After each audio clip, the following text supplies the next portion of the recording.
সত্য বল সুপথে চল করে আসলে সত্য পথে না চললে হবে না কিছু।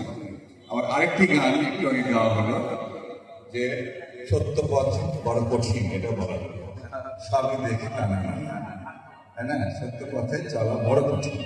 তো লালন এটা অনুভব করেছিলেন এবং তিনি আমাদের বোঝাতে চেষ্টা করেছেন যে সৎ পথে চললে, সঠিক পথে চললে তার আর অন্য কোনো রাস্তা দেখার দরকার নেই। রাস্তাকে দেখাতে পারে একজন সৎ মানুষ। এই জন্য এখানে যে গুরুর কথা বলা হচ্ছে বারবার, যে মানুষ গুরু নিষ্ঠা চায়।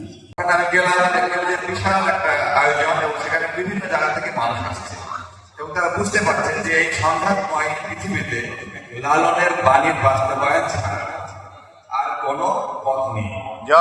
লালনের যে আখড়া ছিল ছেউরিয়াতে, সেখানে অনেক ক্ষমতাধর মানুষ এসে আক্রমণ করেছে এবং আখড়ার ক্ষতি সাধন করেছে, কিন্তু সেই শক্তিমান মানুষগুলো সব বিলুপ্ত হয়ে গেছে। কিন্তু যে আক্রমণের শিকার হয়েছে সে বাউল সম্রাট লালন, তিনি বেঁচে আছেন শুধু বাংলাদেশে নয়, সারা পৃথিবী জুড়ে।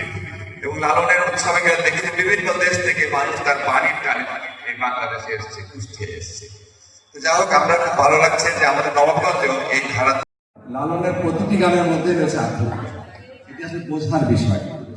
আমরা গান শুনে মুগ্ধ হচ্ছি, কিন্তু গানের ভেতরে একটা চিত্রকল্প যদি আঁকতে চাই আমরা, এরপরে প্রতিটি গানের মধ্যে একটা করে সুন্দর একটা থিম তৈরি হয়ে যাবে আমাদের মনের মধ্যে, এবং আমরা কখনোই একটা অসৎ কোনো কাজের মধ্যে লালনের উত্তরায়ণ, সঙ্গীতা বা মহানন্দ, কিন্তু এরকম কোনো প্রতিষ্ঠা ছিল না।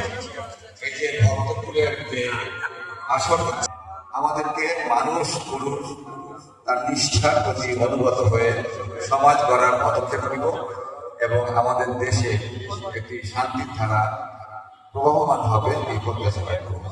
জয় গুরু, জয় গুরু, জয় গুরু, জয় গুরু।